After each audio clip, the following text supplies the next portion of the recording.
मित्रों, नमस्कार।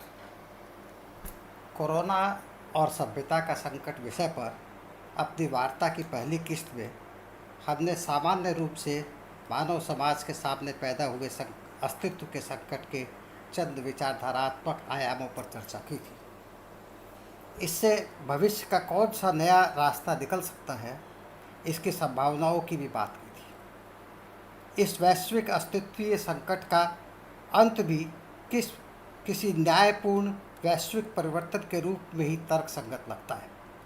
WHO की ओर से भी इस मामले में जिस प्रकार से सारी दुनिया के देशों के बीच एक समन्वय, सहयोग और परस्पर के प्रति सहानुभूतिपूर्ण समझ कायम करने पर जिस प्रकार लगातार बल दिया जा रहा है, वह भी कुछ उसी दिशा का संकेत है।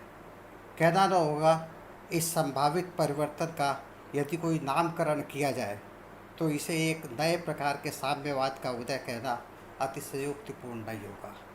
समाजवाद और साम्यवाद यदि इतिहास के विकास का एक अनिवार्य अंग है, तब भी यह तय है कि वह पुराने सोवियत ढर्रे के समाजवाद की वापसी नहीं हो सकती है। कोरोना की इस भयावह त्रासदी में भी हम किसी भी आपदा के समय समाज पर एक बार सबको समान स्तर पर उतार देने वाले प्रभाव के साधारण तर्क पर ही कुछ इस प्रकार के आशावादी निष्कर्ष में तक पहुंच सकते हैं।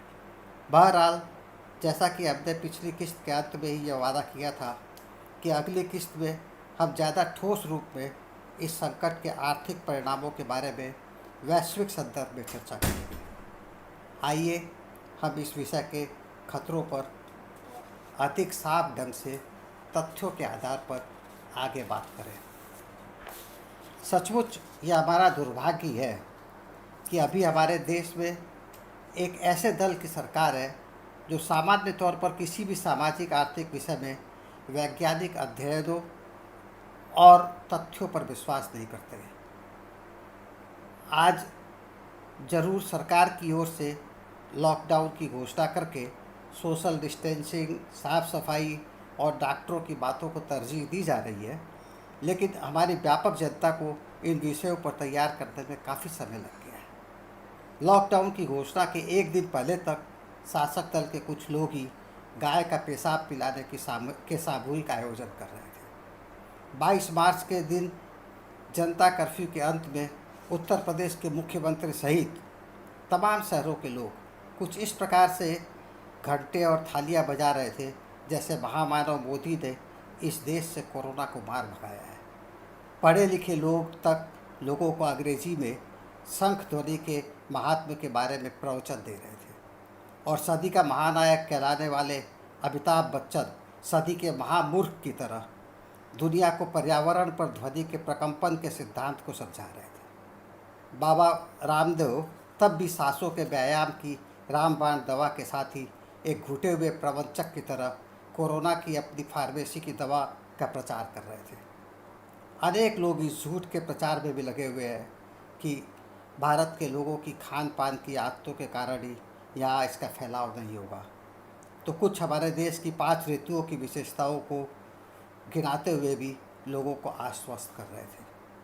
तब तक लगता था जैसे सरकार सहित कोई भी यहाँ दुनिया के अनुभवों से सीखते हुए तूफानी गति से दरवाजे पर आ खड़ी हुई इस महामारी से निपटने के उपायों में अपना सब कुछ झोंक देने की मानसिकता का परिचय देने के लिए तैयार नहीं था।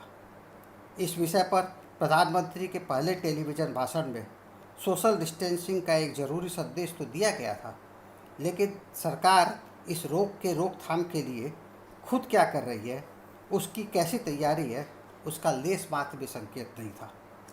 भारत में इसके परीक्षण और उपचार की कोशिशों, प्रतिषेधक और दवाओं की तलाश की भी कोई चर्चा नहीं थी। वे सिर्फ दुनिया की असहाय दशा का जिक्र करते हुए खुद अपनी निष्क्रियता को छिपा रहे थे। कुल मिलाकर उनका रुख कुछ ऐसा ही था कि जब दुनिया के दूसरे देश इसका उपचार खोज लेंगे, तब वह हमें भी मिल जाएगा। अर्थात हमारे देश को इस मामले में अन्य सबका आश्रित बताने में उन्हें जरा भी संकोच नहीं हो रहा था। बहरहाल हम यही कह सकते हैं कि यह सब हमारा दुर्भाग्य है। यहाँ ऐसे तमाम जाहिल वक्तों की फ़ौज मौजूद है जो प्रधानमंत्री के जनता कर्फ्यू के आह्वान को ही एक ईश्वरीय पैगाम मानकर धन्य धन के नारे दे रहे थे। किसी को यह नहीं दिखाई दे रहा था कि इन प्रधानमंत्री को ये एक दिन पहले तक पार्लियामेंट का सदन चलाने से जरा भी हिचक नहीं हुई थी, क्योंकि उसे दिखाकर उन्हें मध्य प्रदेश के में शक्ति परीक्षण के लिए सुप्रीम कोर्ट से आदेश लेना था। इसके बाद जो तथ्य सामने आए हैं उनसे पता चला है कि इस संसद के कई सदस्य पिछले दिनों ऐसे लोगों से मिल चुके थे जिन्हें बाद में कोरोना पॉजिटिव पाया गया और संसद के अधिवेशन में उपस्थित रहने के बाद उन्होंने अपने को क्वारंटाइन किया। जो भी हो, इन सब बातों के परे यहाँ हमें कोरोना के पूरे वैश्विक और भारतीय परिदृश्य के बारे में बिना किसी आवेग के किंचित स्थिरता के साथ कुछ बातें रखनी है। आज सारी दुनिया में तकरीबन 8.5 लाख लोग इस वायरस से संक्रमित हो चुके हैं, जिनमें 40,000 ने अपनी जान भी गंवा दी है। दुनिया की अकेली महाशक्ति अमेरिका इस विषय में भी सबसे आगे है, जहाँ 2 लाख लोग इससे संक्रमित हो चुके हैं। एक अनुमान के अनुसार अगर जल्द इसके रोकथाम का कोई रास्ता नहीं निकलता है तो अकेले अमेरिका में इसके अंत तक मरने वालों की संख्या 22 लाख लोगों तक पहुंच सकती है। दुनिया की सबसे प्रतिष्ठित पत्रिका इकोनॉमिस्ट के पिछले 21 मार्च के अंक में इस विषय के आर्थिक सामाजिक आयामों पर कुछ लेख प्रकाशित हुए थे। इनमें एक लेख इसकी वैश्विक परिस्थिति के बारे में था और एक लेख भारत की स्थिति के बारे में भी था। कवर पर पृथ्वी नक्षत्र की तस्वीर पर क्लोज्ड की तख्ती लगी हुई थी और लिखा था, वैश्विक महामारी को रोकने की कीमत, कोविड-19 ने इसे बंद कर दिया। Closed by COVID paying to stop the pandemic. इस लेख में कहा गया था कि पृथ्वी नक्षत्र बंद हो रहा है। कोविड-19 से निपटने के लिए एक के बाद एक देश अपने नागरिकों से यह मांग कर रहे थे कि वे समाज से कट जाएं। इससे होने वाली आर्थिक दुर्दशा से बदहवास सरकारें कंपनियों और उपभोक्ताओं की सहायता और उनके कर्ज की गारंटी के लिए खरबों डॉलर अपने खजाने से दे रही है, पर यह सब भी कितना कारगर होगा कोई नहीं जानता। अवस्था और भी खराब है, इकोनॉमिस्ट कहता है। नई खोजों से पता चल रहा है कि इस महामारी को रोकने के लिए बार बार शटडाउन करने होंगे। यह रणनीति अर्थव्यवस्था को गंभीर, शायद असहनीय नुकसान पहुंचाएगी। तब इस महामारी के बारे में मिली सूचना को सिर्फ 12 हफ्ते बीते थे।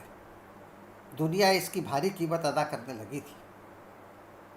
तब तक इससे सिर्फ 2.5 लाख लोग संक्रमित हुए थे, जिनकी संख्या इन 10 दिनों में 8.5 लाख तक पहुंच गई है।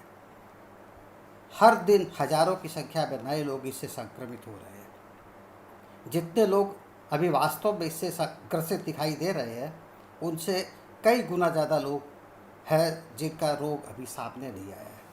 इस प्रेत के आतंक में सारी दुनिया में लोगों पर ऐसी पाबंदियां लगाई जा रही है जिनकी चंद हफ्तों पहले तक कोई कल्पना नहीं कर सकता था। इकोनॉमिस्ट ने लिखा था कि न्यूयॉर्क के टाइम्स स्क्वायर पर जैसे भूत मंडरा रहे हैं। लंदन में सन्नाटा पसर गया है। फ्रांस, इटली, स्पेन के सदा चाहते रहने वाले कैफ़े और बार बंद पड़े हैं। हवाई अड्डों पर भी सन्नाटा दिखता है। स्टेडियम खाली है। इकोनॉमिस्ट के अनुसार पहले यह अनुमान था कि चीन की अर्थव्यवस्था में पिछले साल से 3% की गिरावट आएगी। वह अब 13.5% तक की गिरावट हो सकती है। खुदरा बिक्री में कमी का अनुमान 4% के बजाय 20.5% हो गया है। अचल संपत्तियों में निवेश में अनुमान से 6 गुना ज़्यादा 24% तक की कमी आ चुकी है। इसने सारी दुनिया में आर्थिक विकास के सारे अनुमानों को गड़बड़ा दिया है। आगे साफ तौर पर जीवन की सबसे निर्दयी मंदी को खड़ा देखकर सभी सरकारों ने 2007-9 की भी तुलना में कई गुना ज़्यादा आर्थिक राहत देने के पैकेज तैयार करने शुरू कर दिए हैं। यह है वह पृष्ठभूमि जिसमें दुनिया को इस महामारी से निपटने के रास्ते निकालने हैं। इकोनॉमिस्ट बताता है कि लंदन के इंपीरियल कॉलेज में कुछ लोगों ने मिलकर इससे लड़ने के लिए दुनिया के नीति नियामकों के सामने जो एक खाका पेश किया है वह निराशाजनक है। उनका कहना है कि इसके पहले इसके प्रति पहला रवैया तो इसके संबंध मिटिगेशन का हो सकता है, इसके ऊर्ध्वमुखी विकास को नीचे समतल बनाने फ्लैटनिंग द कर्व का है। दूसरा इसे व्यापक कदमों के जरिए दबाने सप्रेशन का है, जिनमें हर किसी को घर में बंद करके रखना होगा, सिवाय उनके जो घर में रहकर काम नहीं कर सकते हैं। सारे संस्थानों को बंद कर देना होगा। सबंध से महामारी घटेगी, दबन से उस पर रोक लगेगी। उन्होंने यह पाया कि इसे यदि इसी प्रकार छोड़ दिया जाता है तो इससे अकेले अमेरिका में 22 लाख लोगों की मृत्यु हो जाएगी, ब्रिटेन में 5 लाख की। उनका यह निष्कर्ष है कि 3 महीनों तक इसके संबंध, जिसमें इससे संक्रमित तमाम लोगों को 2 हफ्तों के लिए सबसे अलग थलग रखना शामिल है, से सिर्फ इनमें से आधे लोगों को बचाया जा सकेगा। इससे भी इंटेंसिव केयर की जो मांग पैदा होगी वह ब्रिटेन में वहाँ उपलब्ध सुविधाओं से तकरीबन 8 गुना ज़्यादा होगी। इससे भी मरने वालों की संख्या में काफ़ी वृद्धि होगी। इसी अनुमान से बाकी यूरोप में भी, मसलन जर्मनी की तरह के अधिक सुविधाओं वाले देश में स्वास्थ्य सेवाएं कम पड़ेगी। इसीलिए सरकारें महामारी को दबाने के ज़्यादा बड़े कदम अपना रही है। ऐसे कदमों का सुफल चीन में देखने को मिल चुका है। आज इटली, स्पेन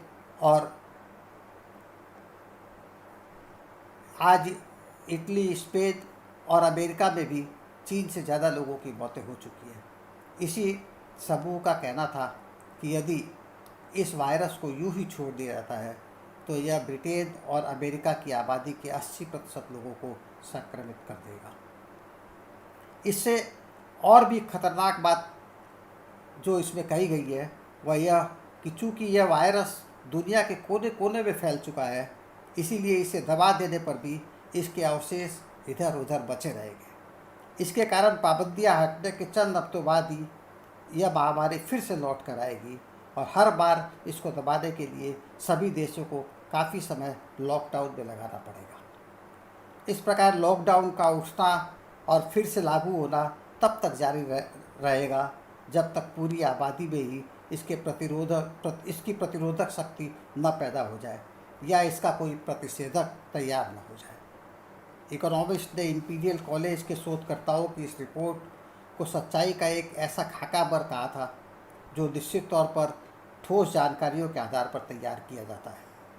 उसने चीन पर नज़र रखने की बात पर भी बल दिया था कि वहाँ कैसे ज़िंदगी सामान्य हो रही है, इस पर गौर किया जाना चाहिए।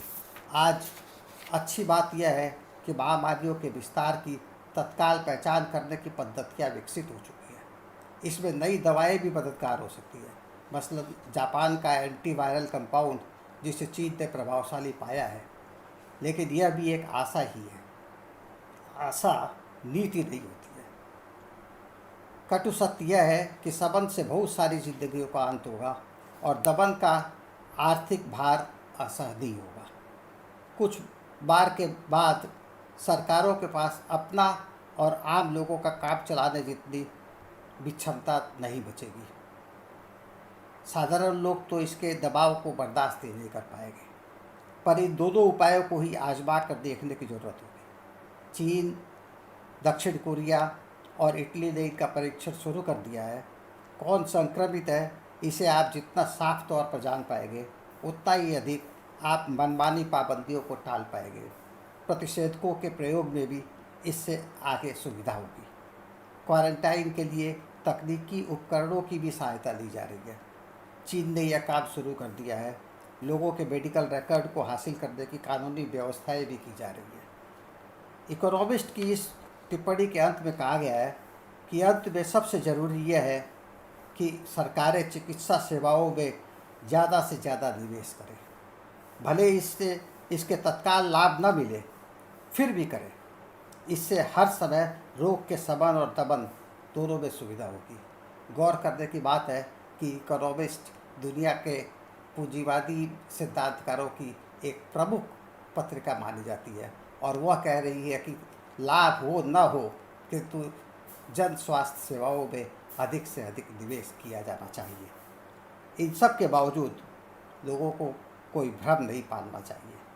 इन तमाम कदमों के बावजूद यह वैश्विक महामारी भारी कीमत ले सकती है। आज सरकारें हर कीमत पर इसके दमन में लगी हुई है, लेकिन इस रोग पर जल्द विजय नहीं पाई जाती है तो वे सबन का रास्ता पकड़ेगी, भले ही उससे और ज़्यादा काफ़ी लोगों की मौत होगी। इसीलिए आज कोई भी सरकार इस ओर बढ़ने पर नहीं सोच रही है, पर बहुत जल्द ही उनके सामने दूसरा कोई उपाय नहीं रह जाएगा। बहरहाल आज अपनी चर्चा को यहीं पर समाप्त करते हुए अगली किस्त में हम इसके खास भारतीय परिदृश्य पर चर्चा करेंगे। धन्यवाद, नमस्कार।